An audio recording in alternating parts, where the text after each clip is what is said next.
स्वागत है आप सभी का आपके अपने चैनल एकलव्य एजुकेशन सेंटर के इस नए वीडियो में। दोस्तों, आज हम जानने का प्रयास करेंगे कि अपने फसल में दाल और गुड़ के छिड़काव के प्रयोग से हम कैसे अच्छे पैदावार को प्राप्त कर सकते हैं। और इसके साथ ही हम यह भी जानने का प्रयास करेंगे कि दाल और गुड़ के घोल को कैसे तैयार किया जाता है, अर्थात दाल और गुड़ के अनुपात पर हम चर्चाएं करेंगे कि आखिर कितने केजी हमें दाल का प्रयोग करना है और उसके साथ ही कितने केजी हमें गुड़ का प्रयोग करना है।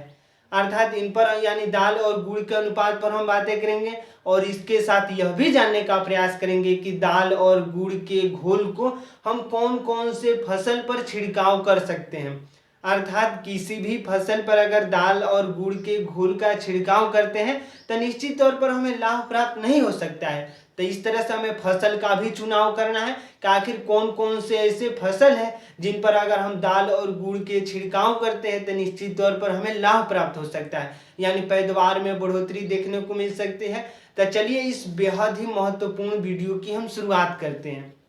सबसे पहले हम जानेंगे कि दाल और गुड़ के घोल को कैसे तैयार किया जाता है, अर्थात अगर तैयार करेंगे तभी तो हम छिड़काव कर सकते हैं। तो चलिए इस तैयार करने की विधि को समझते हैं। सबसे पहले बता दें कि अगर हम एग्जाम्पल्स के तौर पर 5 बीघे के एग्जाम्पल्स लेते हैं, क्योंकि जैसे ही 5 बीघे के एग्जाम्पल्स लेंगे तो छोटे छोटे जो भी किसान हैं वो भी इसके अनुपात का प्रयोग कर सकते हैं और बड़े बड़े जो किसान हैं वो भी इस अनुपात के माध्यम से घोल को तैयार कर सकते हैं। जैसे एग्जाम्पल्स के तौर पर अगर हम 5 बीघे की घोल को तैयार करना चाहेंगे, यानी दाल और गुड़ के घोल को 5 बीघे के लिए हम तैयार करना चाहेंगे, तो सबसे महत्वपूर्ण है कि हमें 5 केजी दाल लेना होगा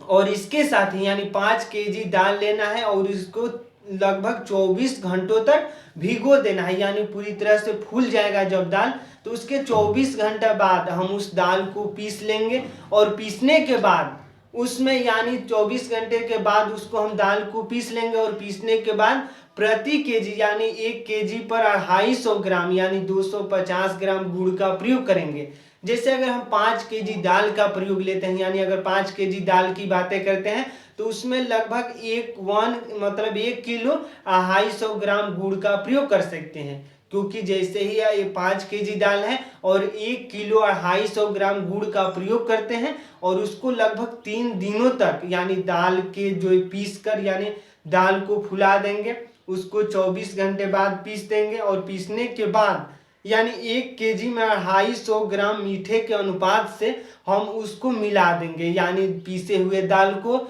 और प्रति केजी 250 ग्राम मीठे के हिसाब से उसमें डाल देंगे, यानी 1 किलो और 250 ग्राम मीठे को 5 किलो दाल में मिला देंगे और इसके साथ ही 3 दिनों तक उसको हम छोड़ देंगे, यानी 3 दिनों तक उस दाल और मीठे के मिलावट को हम एक तरह रख देंगे और उसके साथ यानी 3 दिन बाद हम उसको घोल के रूप में तैयार कर सकते हैं, यानी थोड़ा पानी भी डाल सकते हैं और उसको घोल के रूप में यानी 200 लीटर पानी का हमें प्रयोग करना है। यानी इस दाल और मीठे के घोल में लगभग 200 लीटर पानी का प्रयोग करना है और इस तरह से हम 5 बीघे के लिए दाल और मीठे के घोल को तैयार कर सकते हैं। अर्थात जैसे ही हम दाल और मीठे के घोल को यानी 5 केजी दाल और 1 केजी 250 ग्राम मीठे का प्रयोग करके और 200 लीटर पानी में इसका घोल करके हम 5 बीघे के लिए छिड़काव का 5 बीघे के लिए छिड़काव कर सकते हैं। तो इस तरह से हम इन प्रयोगों के तहत हम एक घोल को तैयार कर सकते हैं और जैसे ही हम इसका छिड़काव करने के लिए जो उपयोग बन जाता है, यानी 200 लीटर पानी, 5 केजी दाल और 1 केजी 250 ग्राम आपको लेना है मीठा, तो इस तरह से यानी गुड़ लेना है और इस तरह से आपके सामने घोल तैयार बन गया होगा, यानी घोल तैयार हो जाएगा और इसके बाद यानी हम छिड़काव करने के लिए योग्य हो जाते हैं।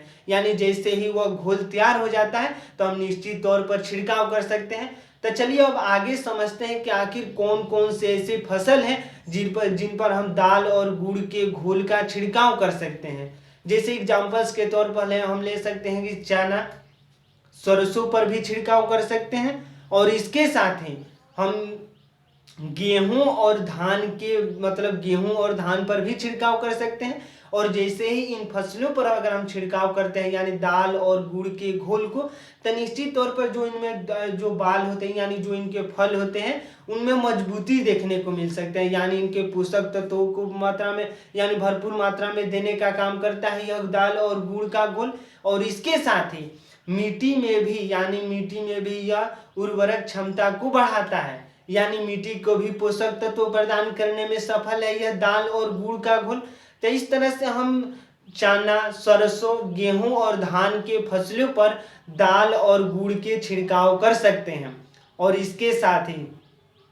जैसे ही हम दाल और गुड़ के घोल के छिड़काव की बातें करेंगे तो यह दाने लगने से पहले छिड़काव करना है, यानी जैसे ही किसी भी फसल पर यानी चना, सरसों या और भी फसल यानी गेहूं, धान है, अगर दाना लगने से पहले ही छिड़काव कर देते हैं यानी दाल और गुड़ के घोल का छिड़काव कर देते हैं तो निश्चित तौर पर हमें इसका लाभ देखने को मिल सकता है और एक अच्छे पैदावार की ओर बढ़ सकते हैं। तो इस तरह से आज इस बेहद ही महत्वपूर्ण वीडियो में समझे कि दाल और गुड़ के घोल को कैसे तैयार किया जाता है और इसके साथ ही हम छिड़काव से संबंधित तथ्यों पर बातें किए।